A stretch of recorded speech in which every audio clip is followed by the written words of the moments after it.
Hamsi organic இனிய வணக்கம். நான் உங்களுக்கு கௌதமன்.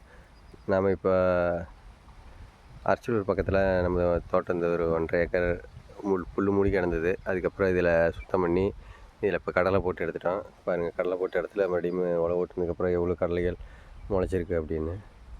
நல்ல மழை, அதில் எல்லாமே முளைச்சிருச்சு. மயில் நிறைய பொறுக்குனால இப்போ இதில் நம்ம என்ன பண்ணுறோன்னா, இப்போ தென்னம்பிள்ளை குழி எடுத்துருந்தோம். கடலை போடுறப்பவே 3 மாதம் நல்லா குழி ஆறிடுச்சு. இந்த குழி ஆறுனதுக்கப்புறம் இப்போ நம்ம இதில் தென்னம்பிள்ளை வைக்கிறோம். தென்னம்பிள்ளை வைக்கிறப்போ நம்ம இப்போ இதில் குழி எடுத்ததில் இப்போ இதில் வேப்ப முன்னாக்கு ஒரு கிலோ போட்டிருக்கிறோம். ஒரு குழிக்கு போட்டதில் இப்போ தேங்காய் பாருங்கள், நல்ல நெத்துக்காயாக பார்த்து நம்ம சொல்லி வச்சுருந்தோம் தோப்புலையே. இப்போ அது ரெடியாகி நமக்கு கொடுத்துருக்குறாங்க. இந்த அளவுக்கு இருக்கிற கன்றுகளை நம்ம இதில் வச்சு இந்த வேப்ப முன்னாக்கு போட்டு அது மேலே நம்ம இப்போ கன்றுகளை வச்சு நல்லா சுற்றி போட்டு இப்போ சனப்பை தக்க பூண்டு போட்டுட்ருக்குறோம். இந்த டைம் எல்லாமே வச்சு முடிச்சிட்டோம். இப்போ இங்கே வச்சிட்ருக்குறோம் பாருங்கள்.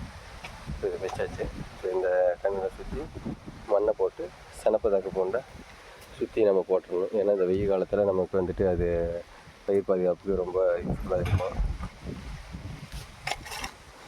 இப்போ இதை போட்டு நம்ம இந்த தென்னங்கன்னை நம்ம வச்சிடறோம்.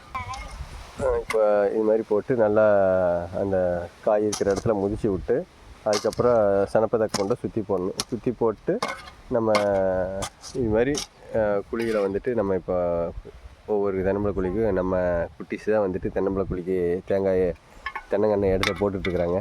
ஸ்கூல் போய்ட்டு வந்துட்டு நமக்கு ஹெல்ப் பண்ணிட்டாங்க. இப்போ பாதிக்கு இது வச்சுருக்குறோம், இன்னும் வச்சிட்ருக்குறோம்.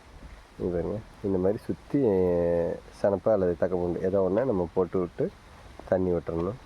இந்த தோட்டத்தை நம்ம அடுத்தடுத்து இயற்கை முறையில் தான் பராமரிக்க போகிறோம். எப்படி பராமரிக்கும் அப்படிங்கிறத அடுத்தடுத்த வீடியோஸில் நம்ம சொல்கிறோம். நன்றி, வணக்கம். Yeah.